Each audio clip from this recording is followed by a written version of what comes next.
Chers amis, Shabbat Shalom, nous allons étudier ensemble la paracha de Vayakel. Cette paracha se situe, c'est l'avant-dernière sidra du livre de Shemot. Elle va nous décrire à nouveau la construction du Mishkan, du sanctuaire. On peut se poser la question, pourquoi répéter cette construction alors que nous l'avons déjà vue et lue dans la paracha de Teruma?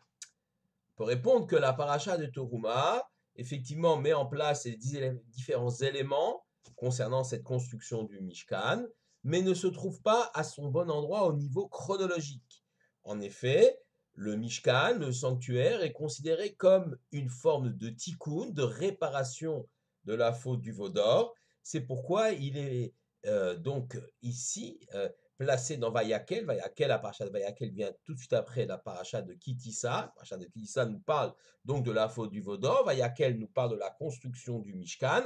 Et donc Vayakel est bien placé dans l'ordre chronologique des choses. Le Mishkan est décrit, sa construction est décrite comme étant effectivement venant après l'épisode du veau d'or et venant faire expiation, réparation de la faute du veau d'or. Alors pourquoi l'avoir déjà expliqué, devancé dans la paracha de Teruma? Nos maîtres nous expliquent qu'on a voulu ici le faire devancer déjà pour qu'il y ait ce qu'on appelle la refoua avant la maka, le remède soit là avant la faute, avant le coup, avant la maladie, le veau d'or étant considéré effectivement comme la maka, le coup, la maladie qui frappe les béné Israël. Et donc, on avait déjà prévu la construction du Mishkan au niveau potentiel, puisque sa description était déjà présente dans la paracha de Toruma, mais sa réalisation par l'ensemble des béné Israël ne va intervenir qu'après la faute du veau d'or. J'allais dire que Moshe lui-même ne va énoncer ses lois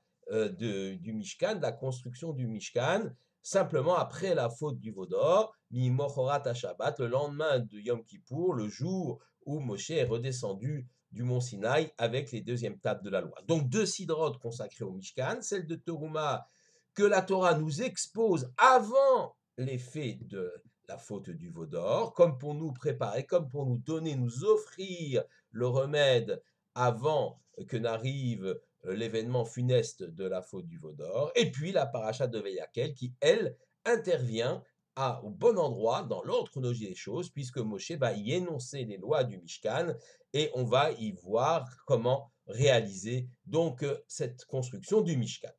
Voyons maintenant le premier verset de cette sidra. Vayakel Moshe et koladat bene Israël, vayomer alehem, ele advarim asher tziva Hashem laasot otam. Donc Moshe a rassemblé l'ensemble de Hadat, Hadat c'est-à-dire l'assemblée, le peuple des enfants d'Israël. Il leur a dit, voici les paroles que je vous ai enseignées pour les accomplir, pour les faire. Et avant de décrire donc le Mishkan et sa construction, les différents éléments qui vont le composer, on va nous parler du Shabbat. Sheshet Yamim Taaseh Melacha, Uvayom Hashvi Yelachem Kodesh Shabbat Shabbaton Lachem. 6 jours vous ferez votre travail et le 7e jour, eh bien, sera saint, jour saint du Shabbat pour l'Éternel. Kola Bo Melacha Yumat, tout celui qui fera un travail sera passible de la peine de mort.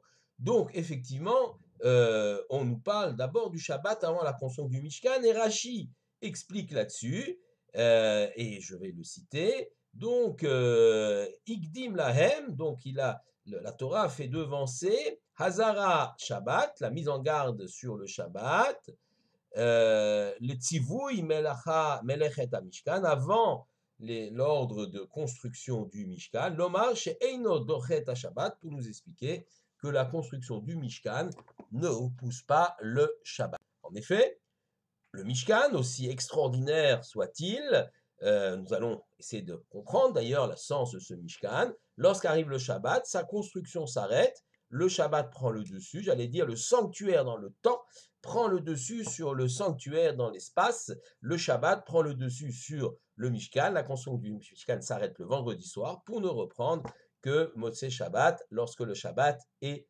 terminé, lorsque le Shabbat est achevé. On apprend d'ailleurs, c'est intéressant, les travaux interdits le Shabbat, les 39 travaux interdits le Shabbat, qui s'appellent les Lamed Tet Melachot, les 39 travaux, sont précisément ceux qui ont servi à la construction du Mishkan, nous le déduisons de notre sidra de Vayakel. Mais allons un peu plus loin sur cette réflexion, le sens du Shabbat, le sens du Mishkan, comment comprendre tout cela.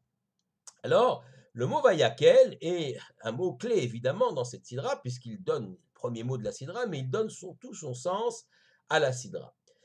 Le Rav Shlomo Yosef Zevin, dans son ouvrage La Torah et la Moadim, nous explique que le monde, finalement, l'univers, le monde que nous vivons, a trois dimensions.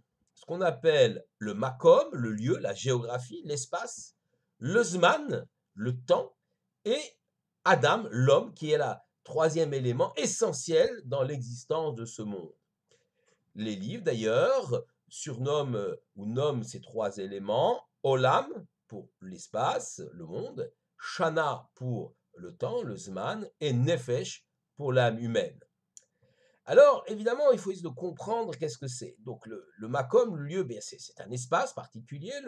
Le temps, ce sont le déroulement du temps, les saisons, les époques. Et là, l'homme, bien évidemment, c'est l'être humain tel que nous sommes. Alors revenons sur ces trois éléments et tout d'abord comprenons le rôle du Mishkan, du sanctuaire dans l'espace. Le Mishkan, lui, est donc le lieu donc où effectivement va se concentrer tout l'espace. Je m'explique. Le monde tel que nous le voyons, l'espace géographique dans lequel nous évoluons, n'est pas simplement la juxtaposition d'éléments les uns à côté des autres, sans aucun lien logique. En vérité, le monde fonctionne, et c'est assez extraordinaire, de façon harmonieuse. Chaque élément du monde a sa place, il y a une logique dans le fonctionnement du monde, ce que les scientifiques appellent d'ailleurs les lois de la nature, et ce que nous appelons d'après la Torah le Koach HaEloki, la force divine qui fait en sorte que le monde s'harmonise, que le monde fonctionne, que les mécanismes d'existence du monde, de l'espace dans lequel nous sommes, nous vivons, puissent se poursuivre de façon extraordinaire, avec peut-être parfois des accros, mais cela aussi évolue dans le plan divin, donc une harmonie extraordinaire. Le Mishkan, le sanctuaire précisément, vient représenter tout cela.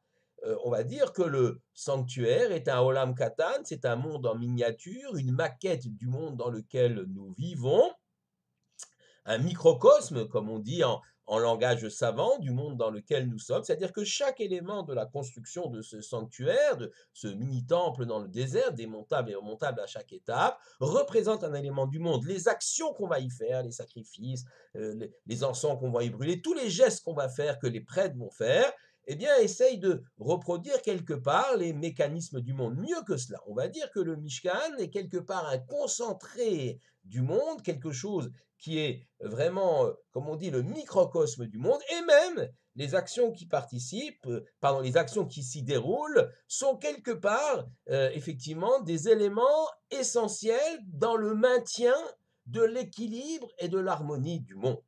Voilà comment on peut comprendre la dimension du Mishkan. Deuxième dimension, mentionnée dans notre Sidra, c'est la dimension du Shabbat. Le Shabbat, lui, de la même façon que le Mishkan est le concentré, le microcosme du monde, de l'espace, le Shabbat, lui, est le concentré, le microcosme de l'ensemble du temps. On nous dit que dans la semaine, les 3 jours qui précèdent le Shabbat servent à la préparation du Shabbat, et les 3 jours qui suivent subissent encore l'influence du Shabbat précédent. Quelque part, effectivement, le Shabbat concentre en lui tous les éléments du temps, et effectivement, la façon dont on va vivre le Shabbat de façon intense, et le fait qu'on se ressource le Shabbat par l'arrêt de tous les travaux et la volonté de retrouver les siens, et puis également de retrouver la parole divine à travers l'étude de la Torah, la prière, la présence à la synagogue, tout ça fait que, lorsque la semaine va débuter, on aura quelque part également été utilisé donc ce Shabbat pour être un catalyseur dans les choses, la croissance et le développement spirituel que l'on pourra avoir durant les jours de la semaine. Le Shabbat est comme effectivement un catalyseur, quelque chose qui va nous entraîner encore plus loin et encore plus haut durant tous les jours de la semaine à venir. Donc on a effectivement le Mishkan qui est le concentré de l'espace, et on peut dire le lieu principal dans lequel effectivement on va comprendre l'harmonie du monde. Le Shabbat qui, lui, est l'élément qui donne une cohérence au temps, une cohérence au jour de la semaine, de la même façon, effectivement, qu'il y a une cohérence dans l'espace et que les forces divines, que les scientifiques appellent forces de la nature, font que cette cohérence, puis, peut effectivement présider et faire en sorte qu'il y ait une harmonie dans les mécanismes de développement du monde. Dans le Shabbat également, il donne la cohérence au déroulement du temps. Enfin, le troisième élément, eh bien, c'est l'homme, Adam. On a vu que ce troisième élément, il est symbolisé par le thème Yakel, le fait de rassembler l'ensemble des béné Israël. Et de la même façon que dans l'espace, il y a une cohérence et une unité dans cet espace. De la même façon que dans le temps, il y a une cohérence et une unité dans le temps. Eh bien, dans le Ham Israël, dans le peuple d'Israël, il y a une cohérence et une unité dans ce Ham Israël, dans ce peuple d'Israël. Je m'explique. Le peuple d'Israël a quelque chose de particulier. Il n'est pas la juxtaposition d'individus les uns à côté des autres qui n'ont pas de lien les uns avec les autres ou peut-être partagent une même foi, une même histoire. Non, ça va beaucoup plus loin que cela. Comme on nous dit, Kol Israël Arevim Zelazé, tout juif est lié à un juif, donc à un autre juif. Il y a dans la dimension du Ham Israël ce qu'on appelle la dimension de Klal Israël, c'est-à-dire la dimension de la collectivité d'Israël. Lorsque un juif souffre, c'est l'ensemble du peuple juif qui souffre. Lorsqu'un juif est besimcha, dans la joie, il y a un impact sur l'ensemble de la collectivité d'Israël. Il y a donc une interaction entre les différents membres de ce peuple d'Israël.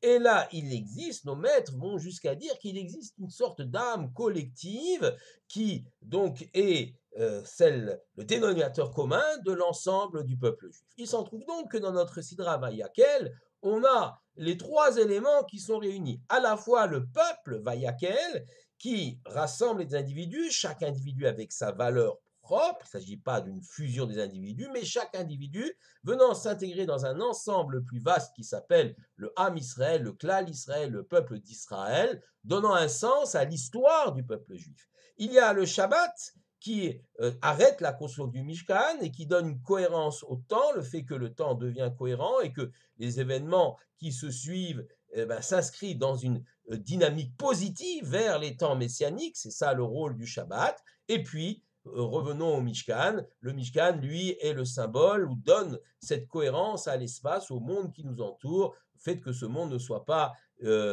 l'amoncellement d'éléments divers et disparates, qu'il n'y ait pas une anarchie dans le monde, mais une véritable harmonie. Alors, ce que l'on peut dire en conclusion, et comme l'exprime le Rav Zevin, le terme Vayakel, eh bien, vient nous dire qu'on rassemble, Yakel, ça vient de Kaal, vient rassembler, Nit Achedou, ça rassemble, s'unissent les trois dimensions que nous avons citées, l'espace, le Makom, c'est le Mishkan, le Zman, le temps, c'est le Shabbat, et Adam, l'homme, eh bien, lui aussi, dans ce fait que le peuple d'Israël va devenir un peuple unique. Et c'est à cette condition-là, d'ailleurs, que le peuple d'Israël a reçu la Torah au moment où, effectivement, dans son histoire, et c'est assez exceptionnel, il a été totalement uni. La paracha Vayakel est donc la paracha du rassemblement des différents individus du Ham Israël, un rassemblement, une collectivité qui ne nie pas la valeur de chacun des individus, mais qui montre combien il est important que nous nous engagions l'un et l'autre, chacun et chacune d'entre nous, au sein du Klal Israël, de la collectivité d'Israël, au sein du peuple juif. Shabbat Shalom à tous.